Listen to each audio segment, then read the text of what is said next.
Yes, Ankush. Yes sir जी. सर्वांना good morning.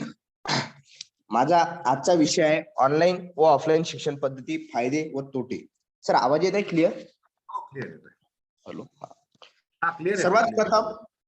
सर्वात प्रथम आपल्याला शिक्षणाची संकल्पना, सुरुवातीला शिक्षणाची व्याख्या समजून घेणे खूप महत्वाचं आहे. बाबासाहेब म्हणतात, जे जाणीव निर्माण करून देतं ते शिक्षण असतं. आणि महात्मा गांधीचा जर विचार केला तर महात्मा गांधी म्हणतात, शिक्षण हे एका धारदार शस्त्रासारखं आहे, ज्याच्या वापराने आपण क्रांती करू शकतो. एज्युकेशन इज द वेपन, असं गांधीजी म्हणतात. आणि या शिक्षणाला अगोदर पारंपरिक पद्धती होती. त्या पारंपरिक पद्धतीनुसार विद्यार्थी वर्गात जायचा, वर्गात शिकायचा आणि मग तो घरी यायचा. इतिहास जर पाहिला तर शिक्षणाने अगोदर गुरुकुंज, तक्षशिला किंवा नालंदा सारखी विद्यापीठे असतील, किंवा वनवासात घेतलेलं शिक्षण असेल, निसर्गाच्या सानिध्यात घेतलेलं शिक्षण असेल, मग बंदिस्त शिक्षण पद्धती आली, मग 4 भिंतीच्या आत घेतलेलं शिक्षण असेल, मग विश्वविद्यालय बनली, विद्यापीठे बनली, नंतर नवीन नवीन पद्धती आल्या आणि मॉडर्न होता होता ते महाविद्यालयामध्ये तल्लीन झालं. परंतु मग याच्याही पुढे असं झालं की कोरोना आला आणि मग कोरोनाच्या कालखंडात लोकांना बाहेर पडणं मुश्किल झालं. मग लोक बाहेर पडणार नाहीत तर शिक्षणाचा खंड होईल, म्हणून शिक्षणाचा खंड होऊ नये यासाठी नवीन प्रकार अजून आला. मग तो होता ऑनलाईन शिक्षणाची पद्धती.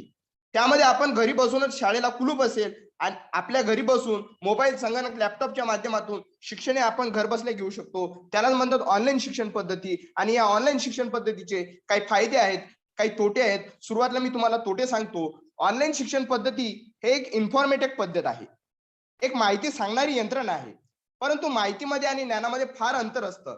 हे माहिती आपल्याला गुगल सुद्धा देऊ शकतं. तिथे शिक्षकाची गरज भासत नाही. परंतु शिक्षकाची गरज कुठं भासते? जिथं गोष्ट आहे ती मूल्याची, संस्काराची. आणि हे मूल्य आणि संस्काराच्या पातळीवर आपल्या ज्ञानाची गरज असते. आणि हे ज्ञान देण्याचं काम एकमेव शिक्षकच करू शकतो. त्याला कोणीही तोड देऊ शकत नाही. म्हणून सध्या तरी ही ऑनलाईन शिक्षण पद्धती आपल्या कामाची नाही आहे. पारंपरिक शिक्षण पद्धतीमध्ये काय व्हायचं? मुलांना महाविद्यालयामध्ये जाणे, महाविद्यालयात असलेली गोडी, तसेच महाविद्यालयाच्या क्लासेस नंतर त्याला असणारी खेळण्याची गोडी, त्यानंतर महाविद्यालयाच्या त्याच्या विषयाची निगडीत असलेली प्रात्यक्षिके त्या ठिकाणी त्याला मिळायची. परंतु आता ऑनलाईन शिक्षण पद्धतीमुळे हुकमपट्टीचं शिक्षण निर्माण झालंय, ज्याला आपण एकतर्फी शिक्षण पद्धती सुद्धा म्हणू शकतो. त्यामध्ये सर्व विद्यार्थ्यांचे माईक ऑफ असतात, कॅमेरा ऑफ असतात आणि एकटाच शिक्षक एका बाजूने बोलत असेल 45 मिनिट. या माध्यमातून काय झालं? आमचं प्रॅक्टिकल गेलं, त्यानंतर आमची प्रॅक्टिस तर गेलीच गेली, आमचं खेळणं गेलं.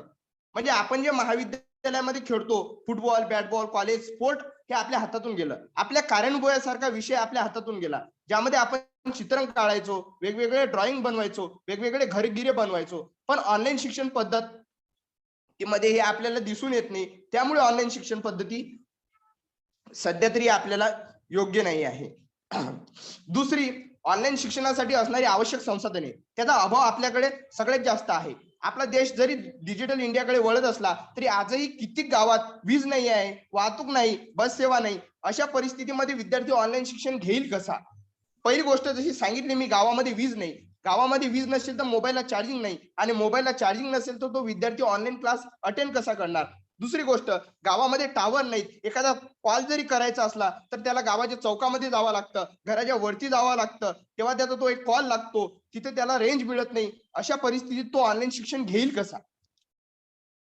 दुसरी एक गोष्ट, की आपला देश अजून विकसित झालेला नाही, विकसनशील देश आहे. आजही या देशामध्ये सगळ्यात जास्त बहुजन समाज हा गरीब आहे. आणि हा एवढा गरीब आहे की प्रत्येकापाशी 15-15 हजाराचा मोबाईल नसतो, ज्याची एक वेळची जेवणाची सोय नाही, ज्याच्या हातावरती पोट आहे, दिवसभर कमावतील तेव्हा रात्री खातील. अशा परिस्थितीत ऑनलाईन शिक्षण कशा माध्यमातून घेईल? मोबाईलच्या माध्यमातून घेईल. तर त्याच्याकडे, प्रत्येकाकडे मोबाईल असणे कंपल्सरी आहे.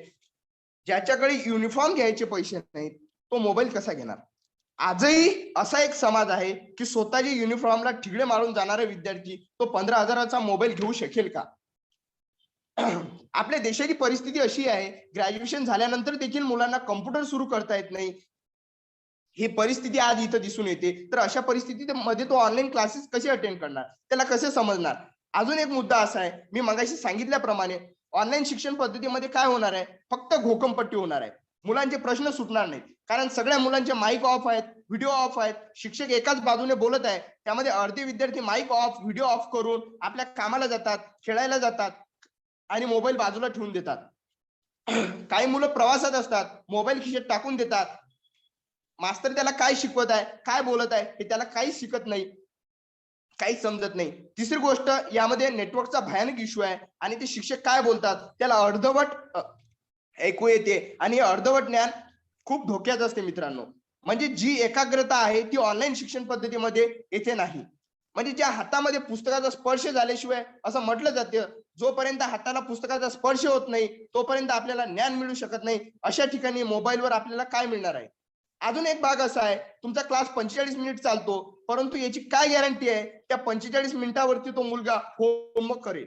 45 मिनिटानंतर तो मुलगा दिवसभर त्या मोबाईलवर कुठकुठले गेम खेळतो, काय खेळतो, त्याला लागणाऱ्या वाईट सवयी, सोशल मीडियाचं जाळं, त्यामध्ये असणार अल्गोरिदम ते वारंवार आपल्याला दाखवते.